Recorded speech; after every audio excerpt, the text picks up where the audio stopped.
pour peut-être commencer tranquillement, Anne-Julie, et puis Oui, bien sûr. pour être là, on va repartager cette photo que vous avez dû voir. Vous me dites, ça marche bien? Vous voyez les Oui, supports? parfait pour moi. Super.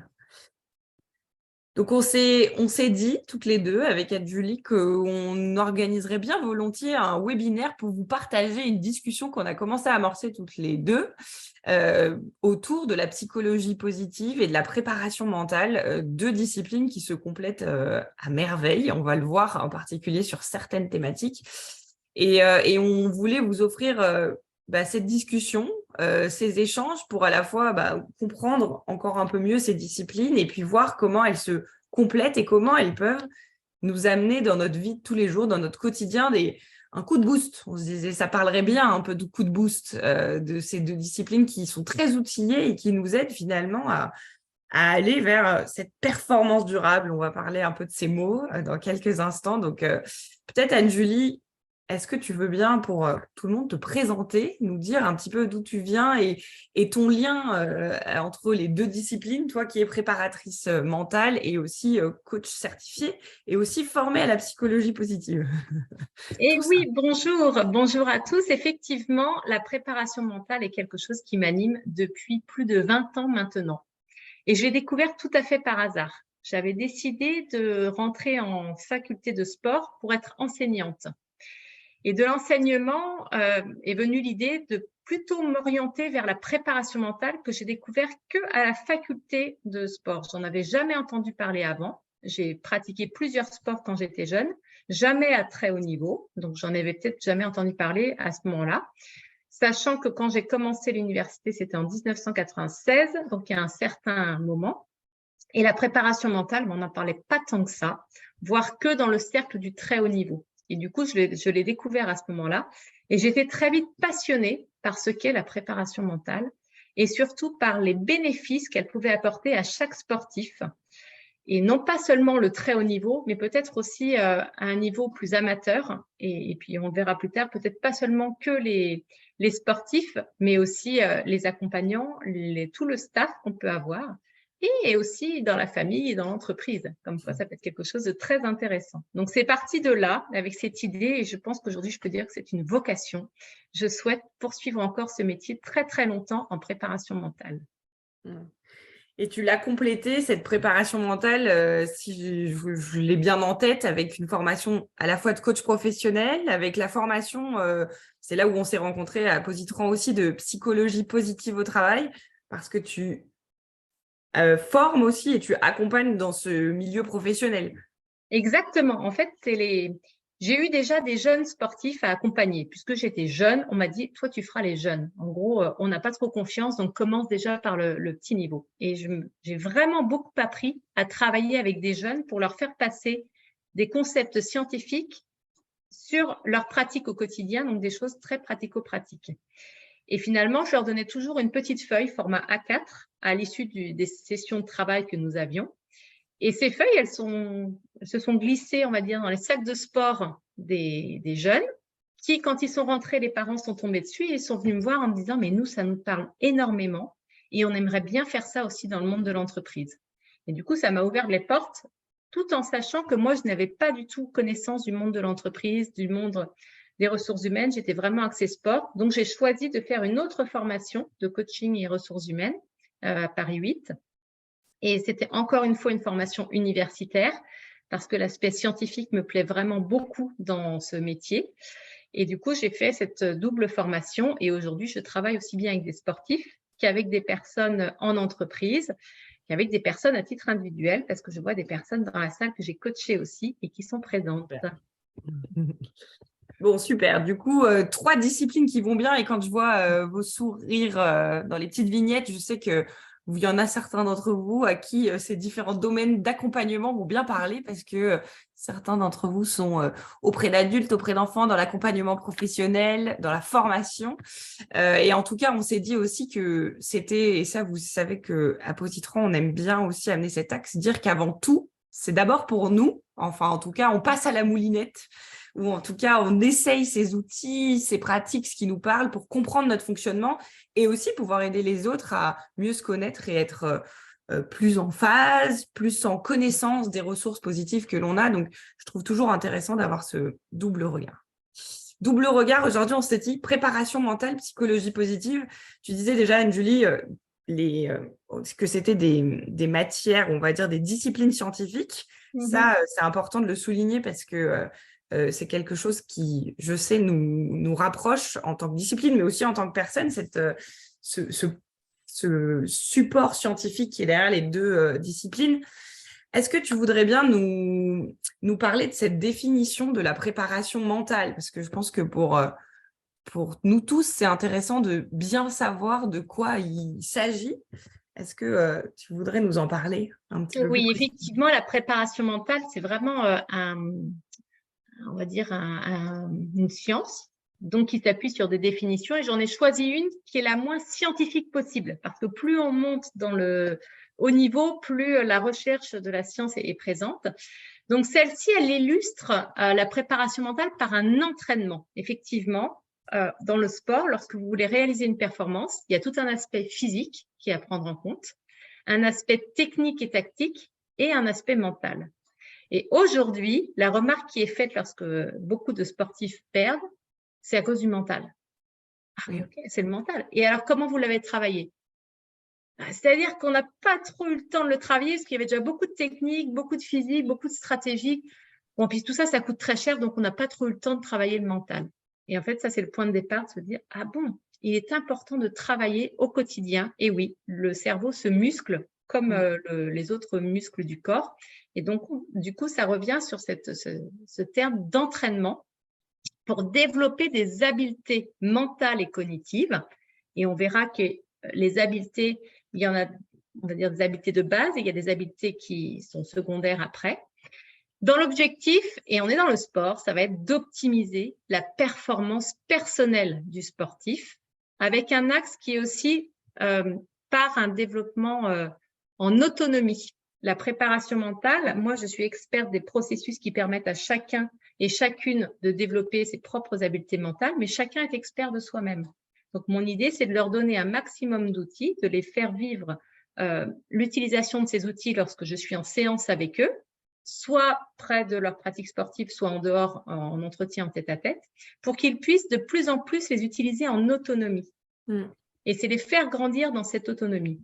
Sachant que pour la petite anecdote, quand j'ai commencé à travailler avec la Fédération française de golf, c'était donc sur le pôle de Dinard, le pôle d'entraînement. J'avais un entraîneur avec qui je m'entendais vraiment très, très bien et on a pu co-construire toutes les séances qu'on a fait au service des golfeurs. Et donc, lorsqu'il faisait, par exemple, une séance très intense au niveau technique, moi, je venais derrière en préparation mentale avec soit une visualisation, soit de l'imagerie, soit un moment beaucoup plus calme pour pouvoir finalement ancrer ce qui se passait dans cette séance de préparation technique. Et là, il y avait vraiment une belle complémentarité entre la technique et le mental. Et c'est vrai que je me suis aperçue, très souvent, les jeunes, dans les centres d'entraînement, ils n'ont aucune autonomie. C'est-à-dire qu'ils vont à l'entraînement à l'heure où on leur dit. Ils vont manger à l'heure où on leur dit. Ils vont en cours quand on leur dit. Et arriver sur le terrain, là notamment les golfeurs, lorsque je choisir le club à prendre et la cible pour tirer mon coup, je ne me suis pas beaucoup entraînée à ça. Et la préparation mentale, elle vise à justement responsabiliser et à permettre à chaque sportif d'être plus autonome dans le choix des habiletés, dans son organisation, pour pouvoir réaliser la performance qui lui convient le mieux. Mais dans le sport, on verra tout à l'heure, la performance, c'est vraiment le centre de l'essence même du sport. C'est marrant, tu as fait aussi un focus sur l'autonomie, mais dans ta définition, il y a aussi tout en favorisant le plaisir de la pratique. Ça aussi, on peut vraiment rapidement comprendre et faire le pont avec la psychologie positive. J'imagine derrière chercher à vraiment avoir des sensations, des émotions positives au moment de faire et au moment de pratiquer, que ce soit au moment de la compétition, mais aussi au moment de l'entraînement. C'est dans cette notion-là. Exactement. Le plaisir, c'est le premier carburant parce que dans le sport, votre corps en entier est vraiment très, très sollicité. Il y a une gestion de la douleur qui est très importante. Et il y a des personnes qui sont dans la salle que j'ai accompagnées en athlète et qui savent très bien ce que c'est que la gestion de la douleur. Et qu'est-ce qui va compenser la douleur? C'est une partie du plaisir pour sécréter de l'endorphine et pour supporter d'une meilleure manière la douleur. Et effectivement, ce plaisir, quand vous êtes dans des situations difficiles dans le monde du sport, mais peut-être que dans votre situation de vie au quotidien, il y a aussi des moments difficiles. D'avoir vécu des moments de plaisir, de les avoir identifiés et de pouvoir dire « Ah, ça va me servir. Je sais que là, c'est un passage difficile, mais derrière, je vais pouvoir rebondir. » C'est capital. Et cette notion de plaisir, elle est aujourd'hui quand même de plus en plus présente dans la notion de pratique sportive et reliée à cet aspect de performance. Ça fait déjà un joli pont entre les disciplines parce que je vois qu'aussi dans l'objectif final de la définition, il y a marqué l'épanouissement du sportif. Et peut-être pour ceux qui connaissent un peu moins la psychologie positive, je complète ta définition avec cette deuxième discipline dont on parle et dont on va parler, donc on continue à parler des ponts. Parce que la psychologie positive, justement, elle s'intéresse à étudier les conditions et les processus qui contribuent à l'épanouissement. Donc, on est vraiment sur, je trouve, c'est ce parallèle entre l'épanouissement du sportif. La psychologie positive, elle n'est pas particulièrement que sur le sportif, elle est sur tous les êtres humains. D'ailleurs, en individuel, mais aussi en groupe et aussi en termes d'organisation. Et là aussi, même en vous le disant, je fais déjà des ponts entre un sportif, une équipe, une institution sportive. On voit quand même qu'il y a rapidement de quoi tisser des liens. Et c'est d'ailleurs pour ça aussi, encore une fois, qu'on est ensemble aujourd'hui, parce que ça s'alimente vraiment particulièrement. Et aussi sur le champ professionnel qu'on a déjà un peu abordé. Nous, on aime bien définir, donc dans à Positran, la psychologie positive avec ce modèle du POP que vous connaissez peut-être, qui est cette vision en entreprise et notre rapport au travail, de se dire qu'on cherche à la fois du bien-être, de la satisfaction, de la motivation pour atteindre une performance durable. Ça veut dire être bon dans la durée, être capable de performer dans le temps. Et ça aussi, je sais que c'est une discussion qu'on va avoir dans quelques instants parce que on est d'accord que dans l'effort sportif et même la compétition sportive, on a cette notion de durabilité qui va être importante parce que faut arriver à s'entraîner, à garder aussi cette motivation tout au long de l'effort jusqu'à tenir dans la durée. Donc, je vais pousser un petit peu nos discussions. Anne-Julie, on s'est posé ensemble cette question et on se la pose aujourd'hui tous. Quels sont les domaines où la préparation mentale et la psychologie positive se complètent? On s'est demandé à quel endroit on pouvait tirer des données de ces deux disciplines et où on accompagne, comment on peut tirer, pour nous, encore une fois aussi, dans notre vie de tous les jours, des apprentissages de ces deux disciplines. Et voilà finalement les 4 thématiques qui nous ont semblé sortir du lot: la motivation, la performance durable, la gestion du stress et puis toute la partie coach-manager en plus à côté du sportif directement. Mais je vous propose qu'on prenne ces thématiques l'une après les autres et que du coup, on écoute aussi ce que tu vas nous dire, Anne-Julie, sur tout ça. Et peut-être, est-ce que tu peux nous parler de ce grand sujet dans le sport? Et puis là, je redescends à un niveau pas sportif de haut niveau, sportif de tous les jours. La motivation dans le sport. Comment tu fais, toi, en tant que préparatrice mentale, pour accompagner ça, accompagner la mise en route, la durée, comment on fait pour savoir où on en est? Enfin, voilà, toutes les questions qui pourraient nous aider aussi à garder, entretenir cette motivation. Sur quoi tu t'appuies, toi, pour ça? Et très concrètement, je vais imaginer que je commence une séance de préparation mentale avec vous tous. Et alors, vous allez pouvoir inscrire sur votre feuille votre état de forme du jour. Sur une échelle entre 0 et 10, physiquement parlant, comment vous vous sentez? Là, tout de suite, maintenant. 10 étant votre plus haut niveau de physique. Vous êtes vraiment disposé à faire le maximum d'efforts. Toutes vos ressources physiques sont là, disponibles. Plus vous allez vers 0, plus vous pouvez être fatigué, blessé ou malade. Juste à cet instant de la journée. Et une fois que vous avez établi votre pourcentage physique, bien sûr, on va parler du mental. Donc, toujours pareil, sur une échelle de 0 à 10. 10, je suis pleinement dans le présent, motivée, c'est-à-dire que je sais pourquoi je suis là. Et donc, j'ai un niveau de motivation qui est assez fort. Plus je descends vers 0, plus je peux avoir plein de choses en tête, plein de parasites qui amènent des doutes. Donc, je commence à être plutôt vers le 5, vers le 4, voire, en fait, je ne sais pas du tout pourquoi je suis là. Je me suis connectée là à midi et demi. Ça peut être ça le point de départ. Soyez juste avec vous-même et honnête avec vous-même. C'est vous le point de départ. Et ensuite, l'idée, c'est de se dire, OK, j'ai la journée qui va se passer et le but du jeu, c'est que je continue d'avancer dans ma journée. Donc, par rapport aux 2 chiffres que vous vous êtes donnés, c'est d'être à 100% de ces 2 chiffres-là. Si vous vous êtes donné entre 6 et 10 comme chiffre, c'est que vous avez potentiellement de bonnes ressources pour que votre journée se fasse de la meilleure des manières, parce que vous pouvez vous appuyer sur vos propres ressources. Si vous êtes entre 0 et 5, là, il y a peut-être des besoins. Et peut-être que votre priorité aujourd'hui pour continuer d'avancer, ça sera déjà de répondre à ces besoins. Faites simple et efficace. Quand vous avez peu de ressources, le but du jeu étant d'avancer, je fais simple et efficace. Quand j'ai davantage de ressources, quand ça va bien, là, c'est intéressant d'aller vous challenger un petit peu sur certaines choses. Donc, la question suivante, ça va être de quoi j'ai envie pour que cette journée se passe de la manière la plus satisfaisante possible. De quoi j'ai envie pour que cette journée se passe de la manière la plus satisfaisante possible. C'est-à-dire qu'en vous couchant ce soir, vous puissiez vous dire « je suis content d'avoir fait ça aujourd'hui. Je suis content que ça se soit passé comme ça. » Ou « Je suis content d'avoir saisi cette opportunité. » Et là, c'est vous qui allez impulser derrière un plan d'action. Et plus vous allez déterminer votre plan d'action de manière précise, plus vous aurez de chances de pouvoir l'atteindre.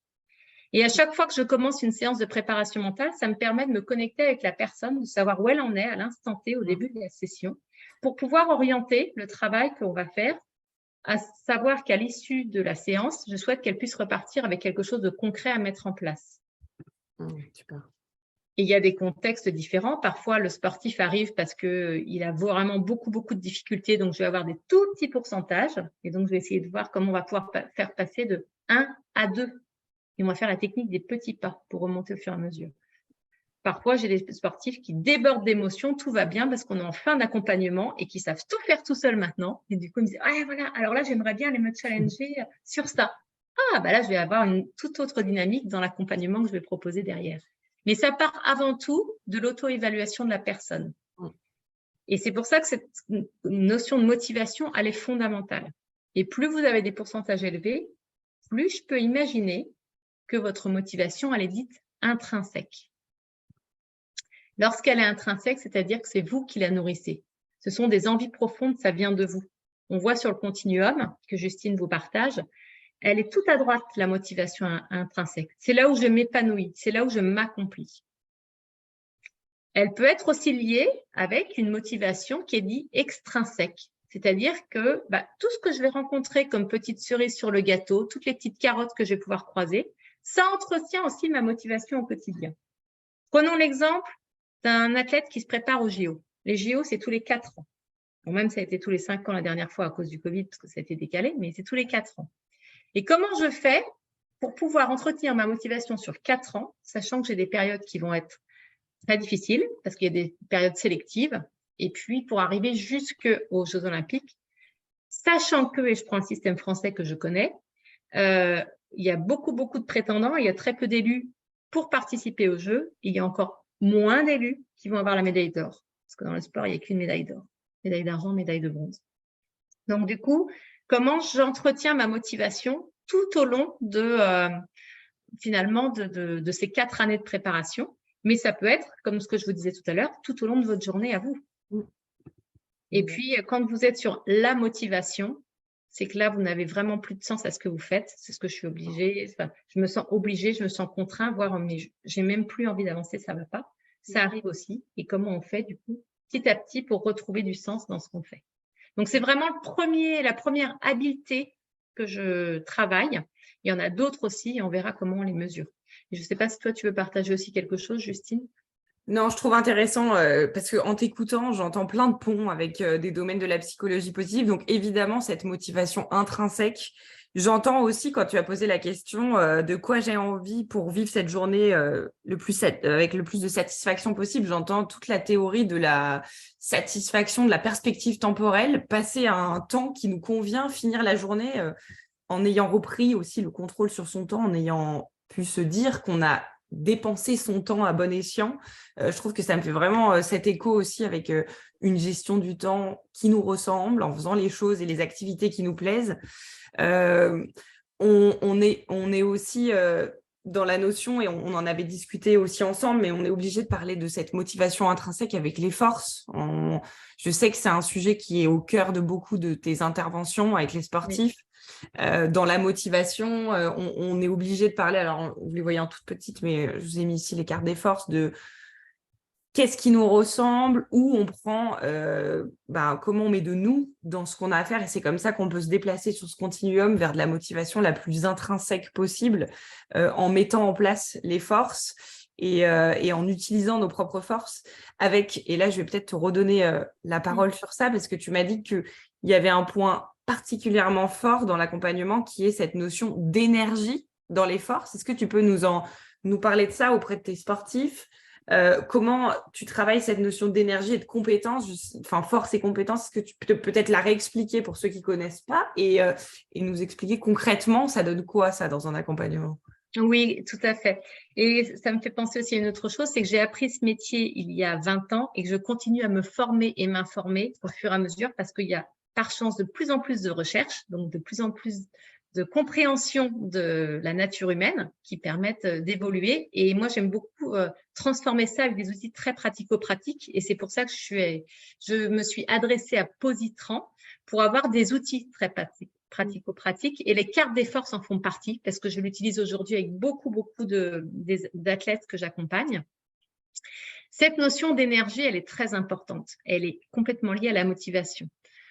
Pour pouvoir avancer, autant avoir des batteries qui sont chargées. Et comment on fait pour entretenir ces batteries? Eh bien, on réfléchit à tout ce qui nous fait du bien. Et on parlait de cette notion de plaisir tout à l'heure, c'était ça aussi.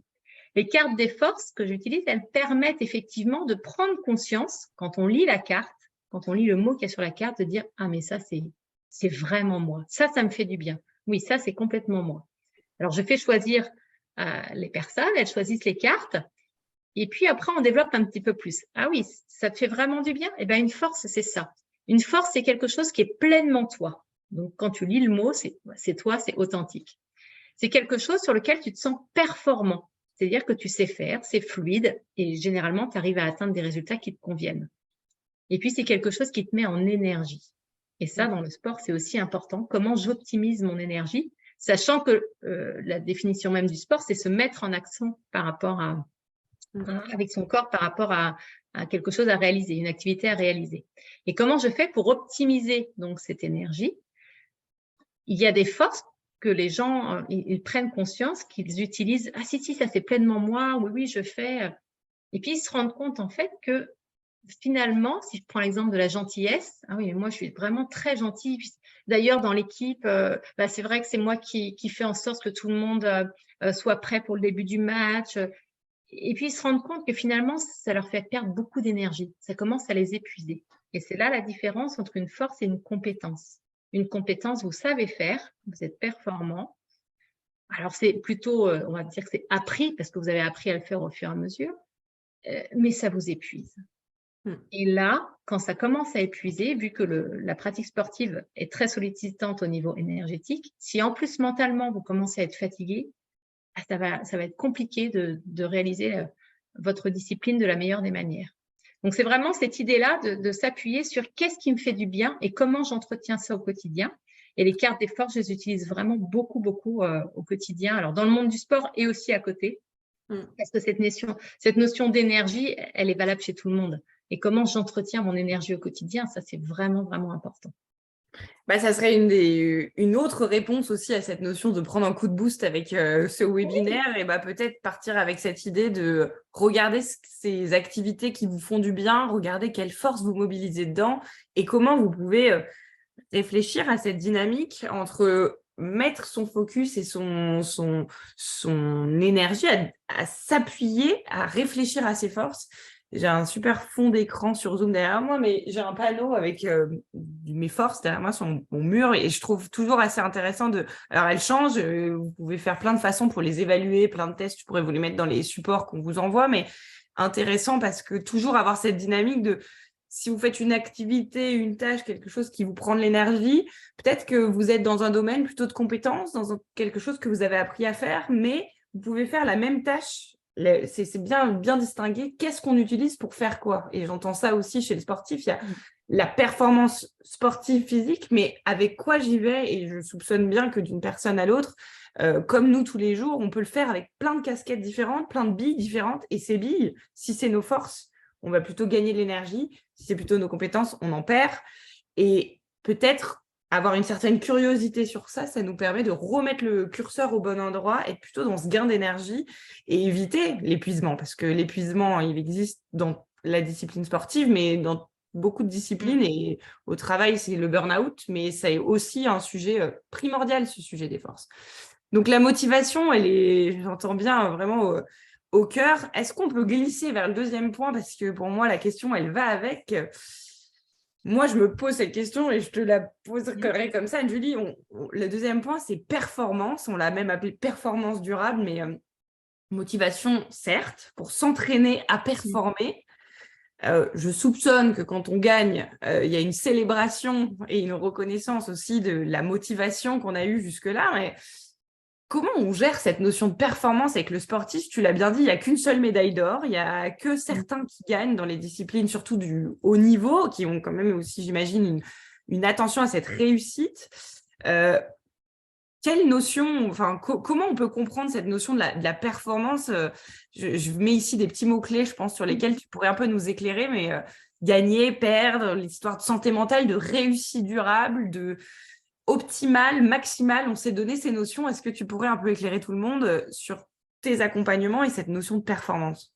Oui, bien sûr. L'origine peut-être, c'est de se dire qu'est-ce qui fait que tu pratiques ce sport? Et avec chaque athlète, j'essaye de comprendre ce qui l'a amené à pratiquer ce sport, peut-être par découverte. Et puis, plus on monte à haut niveau, plus il y a cette notion de compétition qui rentre en jeu. Et dans la compétition, il y a un classement, parce qu'il y a un premier et un dernier.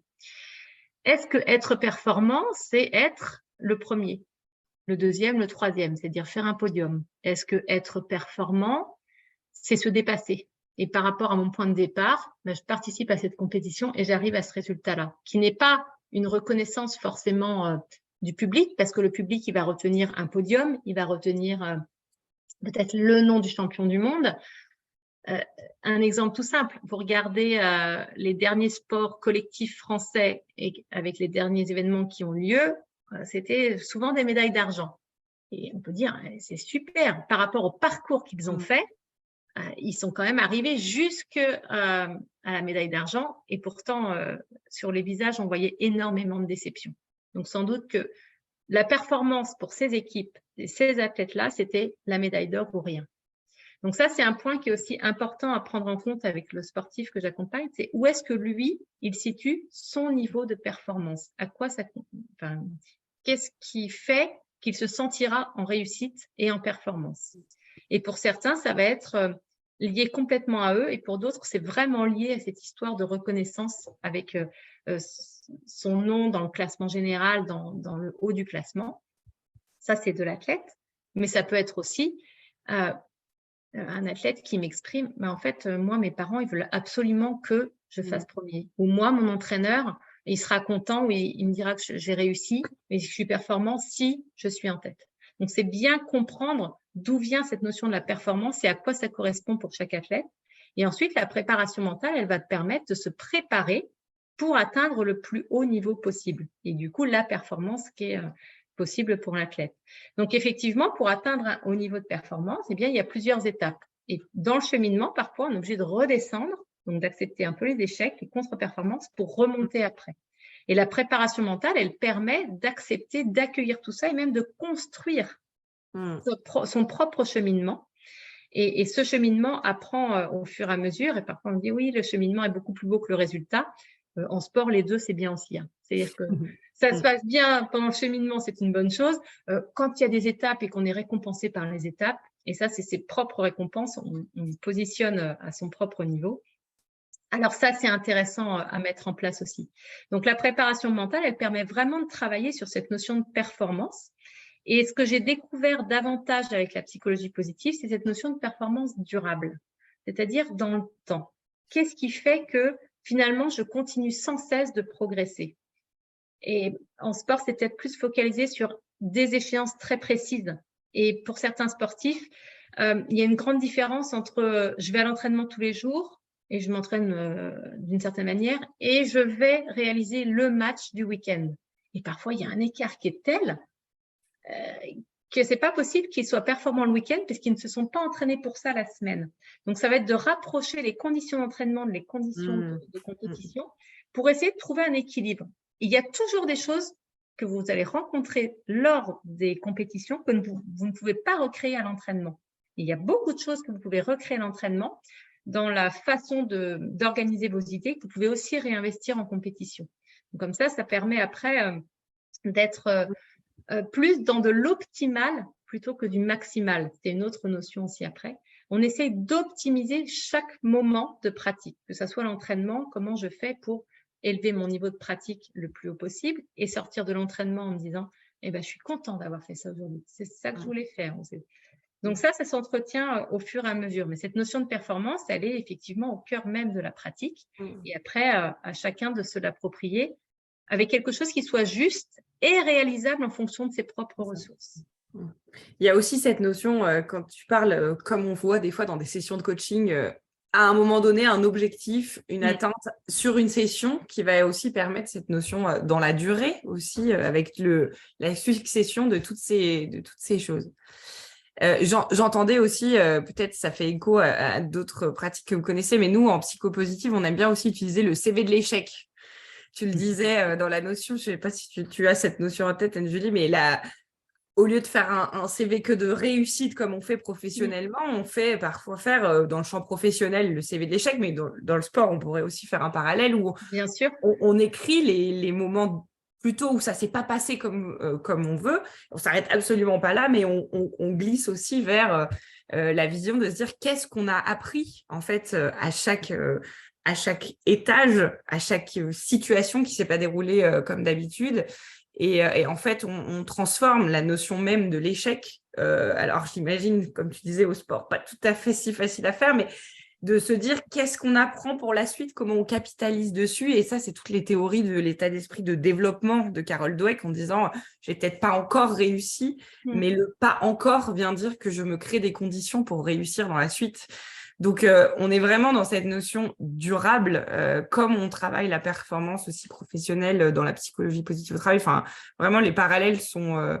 dans ton discours, j'entends toutes les petites ampoules qui s'éclairent en disant, mais en fait, c'est vraiment le même objectif, en fait, le même but. Et après, il est travaillé avec…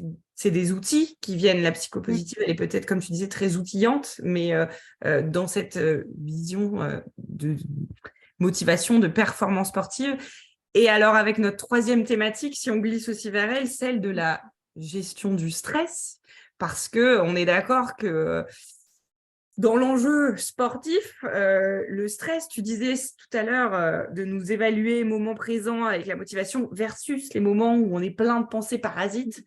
Qu'est-ce que ça donne, la gestion du stress, l'attention, la focalisation, ces moments aussi d'attente sportive où on a le temps de se faire des idées de ce qui se passe. Moi, ça m'a toujours épaté sur, par exemple, les tennisman de haut niveau, cette préparation, les salles, alors plein de polémiques dessus sur des tennisman qui ont besoin de ces espaces de réflexion. Qu'est-ce que tu fais, toi, Anne-Julie, auprès des sportifs pour travailler cette notion de gestion du stress, cette notion cognitive? Et c'est déjà la première, le point de départ, ça va être la représentation qu'a l'athlète des moments qui le stressent ou des moments qui le mettent sous pression. Et généralement, c'est lié à l'échéance qui arrive. Alors là, on sent monter beaucoup de stress, beaucoup de moments de, est-ce que je vais y arriver? Est-ce que je vais pas y arriver? Comment je capitalise sur ma confiance?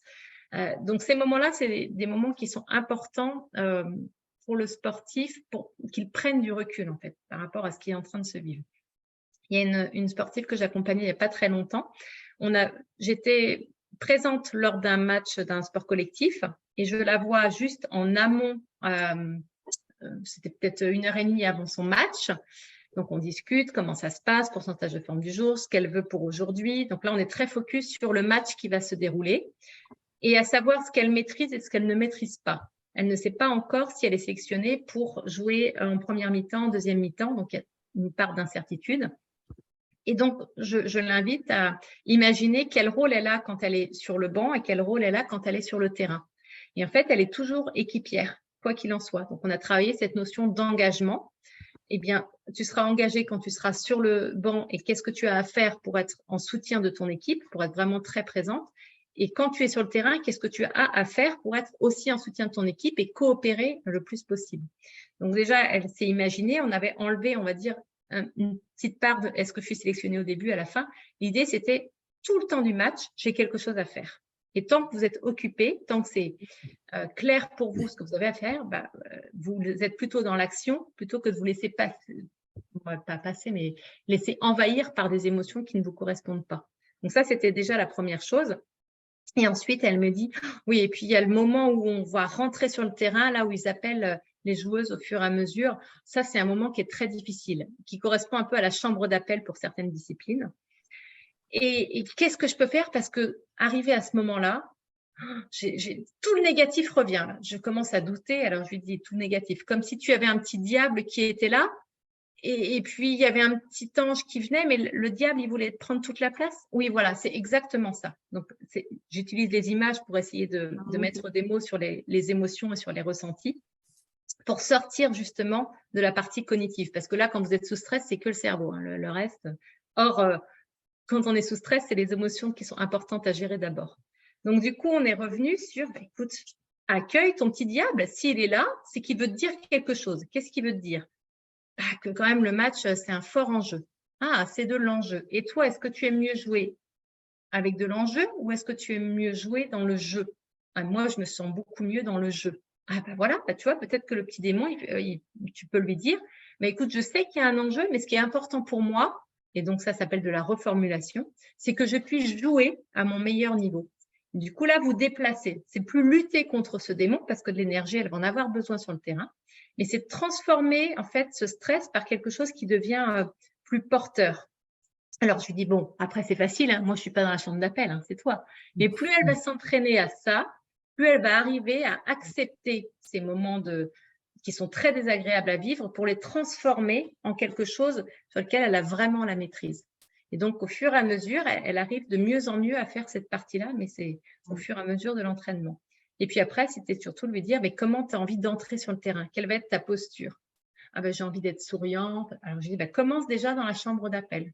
Donc, au fur et à mesure, on arrive en fait à faire en sorte qu'elle s'approprie davantage chaque moment, non pas dans des phases d'attente, mais dans des petites phases, tiens, qu'est-ce que je peux faire à ce moment-là? Tout en essayant d'être économe en énergie. Parce que si elle met toute son énergie dans la chambre d'appel, elle va arriver sur le terrain, elle sera vidée. Hein. Donc, il y aura plus. Donc, c'est arriver à trouver ce travail qu'on peut mettre en place.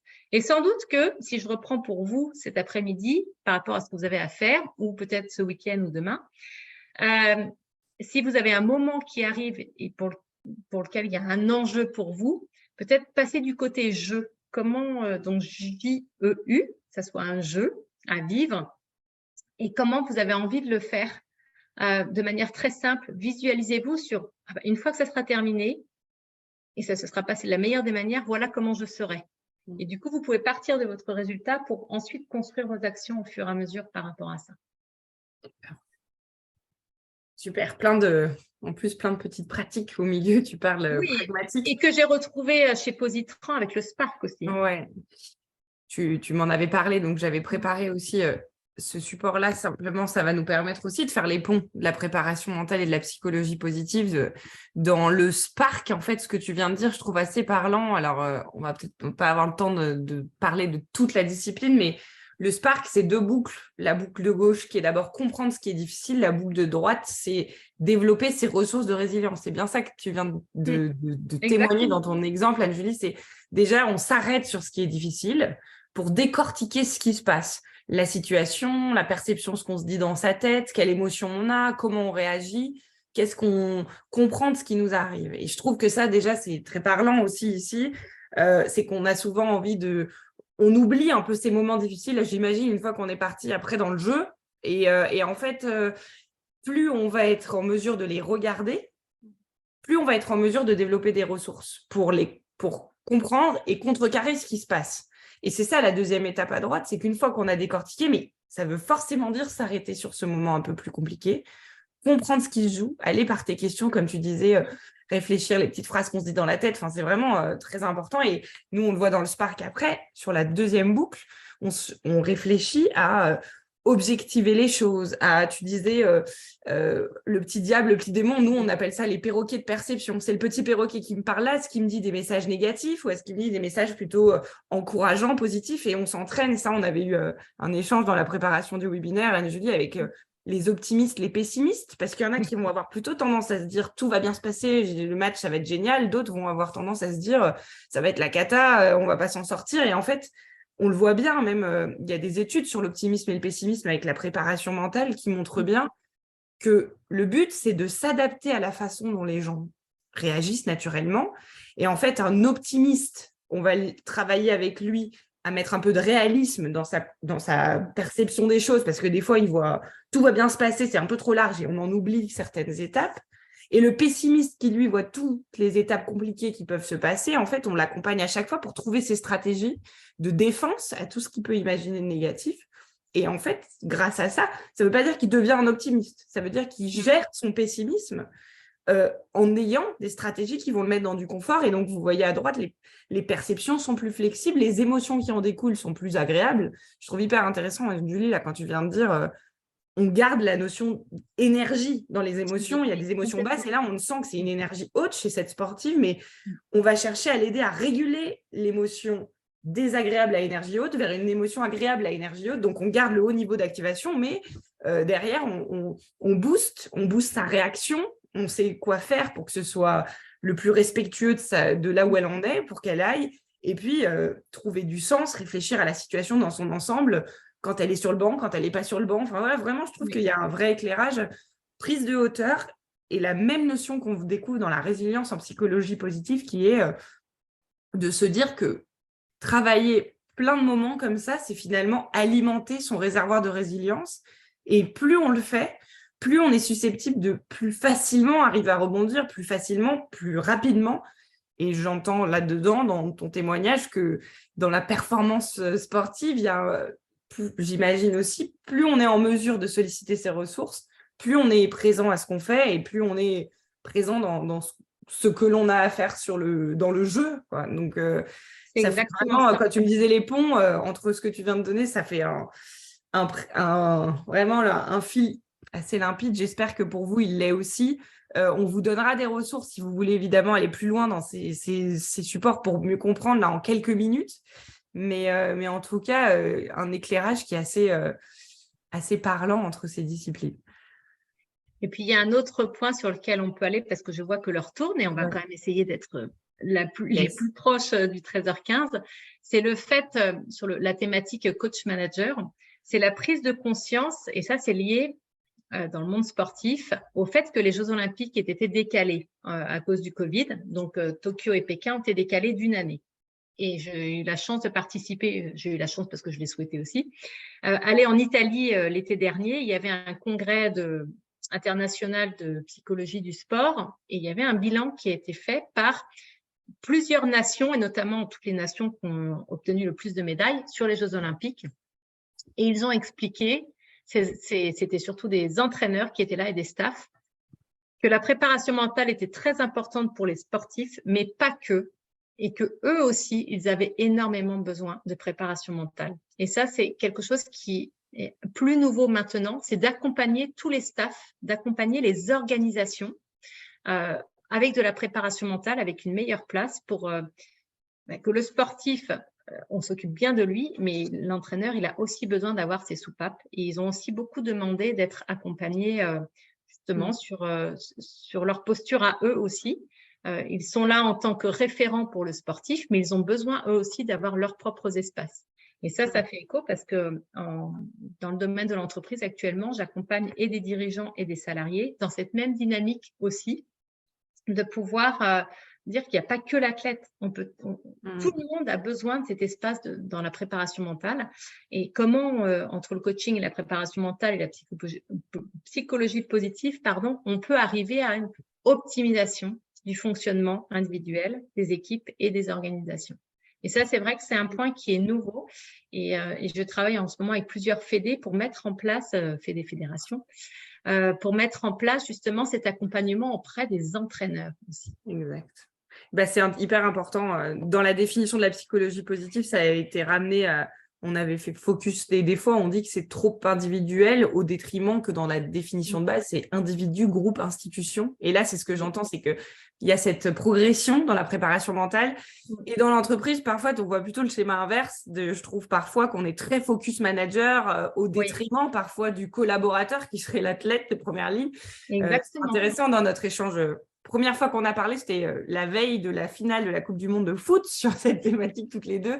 Mais on disait à quel point dans le sport, on met en avant l'athlète au détriment parfois du staff et de l'équipe derrière. Et parfois au travail, on met beaucoup de charges sur le manager au détriment de chacun des acteurs qui ont toute leur part à faire. Enfin, les deux sont un vrai parallèle important, mais c'est vrai qu'on a plus cette vision d'outiller le manager, ou en tout cas, on essaye, on a des demandes sur ça, mais je trouve que le parallèle, il est chouette de dire on s'intéresse finalement un peu plus en systémie à cette préparation mentale pour tous, parce que tous les êtres humains concernés autour de l'enjeu sportif sont concernés par ces visions de motivation, de performance, de gestion des émotions. En fait, ça touche tout le monde. Oui.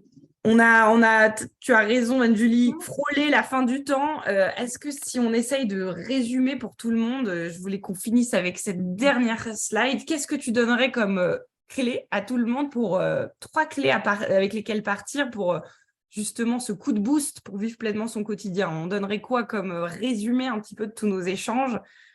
Concret, pratique, qu'est-ce que tu conseillerais d'utiliser? Alors, le pourcentage de forme du jour, alors ça, je vous le recommande très fortement. L'idée d'avoir un plan d'action aussi derrière qui vous permette de concrétiser les actions que vous allez faire dans votre journée pour vraiment en être acteur et actrice plus que spectateur et spectatrice. Parce que plus vous êtes actrice et acteur de vos journées, plus vous avez de chances de développer votre confiance en vous, votre motivation.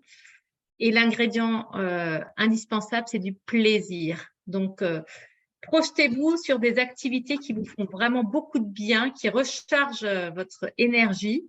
Et alors, vous pourrez vous épanouir et être performant autant que vous le voudrez à partir du moment où vous entretenez ces moments de plaisir que vous ressentez. Super clé avec lesquelles finir cet échange ensemble. Merci beaucoup, Anne-Julie, pour ces questions. Et puis, si certains veulent encore quelques minutes ensemble, est-ce que vous avez des questions à poser, à poser à Anne-Julie? Allez-y avec plaisir. J'en ai pas vu dans le chat au fur et à mesure. Si peut-être au tout début, peut-être dans une remarque de Sylvain, mais que je vais te reposer en question, Anne-Julie. Sylvain, il mettait la préparation mentale et 70% de la réussite sur une épreuve sportive, selon moi. Combien, est-ce qu'on a une notion un peu sur ça? Est-ce qu'on dirait que c'est moite-moite? Comment tu y répondrais à ça? Je dirais que plus on monte à haut niveau, plus le pourcentage du mental est très, très important. Et Sylvain est super fort en préparation mentale. Et il a progressé d'année en année. Il fait des épreuves sur du très longue distance. Et effectivement, avec l'entraînement, il a compris l'importance du mental. Et c'est vrai que c'est sa perception aujourd'hui, c'est au moins 70% de ce qu'il peut mettre en œuvre pour réussir. Ok, super pour ça. Est-ce que vous avez d'autres questions? Oui, Lauriane, il y aura un replay, je vous le mettrai. Ça, c'est la question technique. Oui. D'autres choses que vous aimeriez savoir sur préparation mentale, les sportifs, le sportif de haut niveau, les ponts avec la psychologie positive? Est-ce que il y a d'autres choses que vous aimeriez peut-être pour toi Alors, des livres, oui, il y en a plusieurs. Là, il y a alors, ça dépend si vous voulez quelque chose de très scientifique ou de très pratico-pratique. le plus scientifique qui vient de sortir, c'est la Bible de la préparation mentale. Et alors, celui-ci, il est exceptionnel. Je l'ai juste feuilleté, je ne l'ai pas encore. Et après, vous en avez, appuyez-vous, si vous voulez vraiment quelque chose de complet, appuyez-vous sur quand même quelques appuis scientifiques. Et après, si vous voulez du pratico-pratique, il y a plein de petits livres que vous pouvez retrouver sur des thématiques comme la visualisation, entraîner ma concentration. Et là, vous allez avoir plutôt des outils. Vous pouvez retrouver… On pourra peut-être le mettre, parce qu'on va vous envoyer les quelques slides de support et si vous voulez, on vous mettra, peut-être Anne-Julie, ça nous fait discuter pour ça, mais de s'envoyer un peu des références précises entre ces enjeux scientifiques et des outils et une biblio un peu plus pratico-pratique, si ça te convient de faire comme ça pour vraiment vous donner des éléments, des liens directement. Et je crois qu'en disant ça, je t'ai coupé la parole, non? Non, mais c'était… je rebondis aussi sur le… merci, il y en a qui partagent tout de suite des livres, là, je vois dans le chat.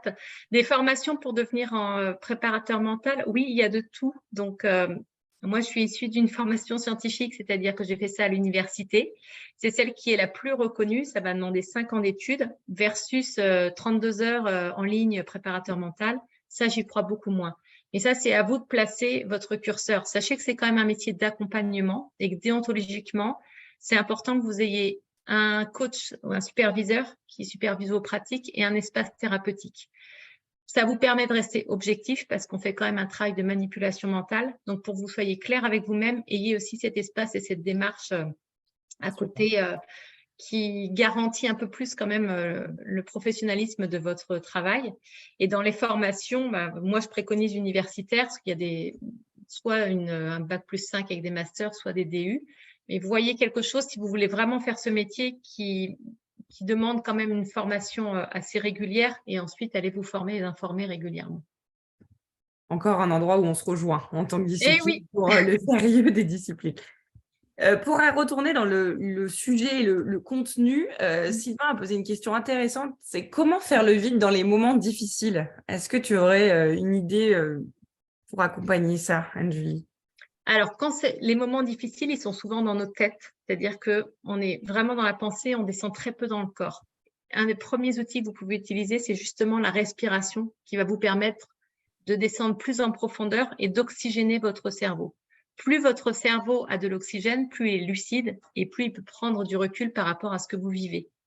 Il y a une étude qui est sortie il n'y a pas très longtemps sur l'impact de la marche, le fait d'aller marcher à l'extérieur, qui aidait énormément à reprendre le dessus sur les situations.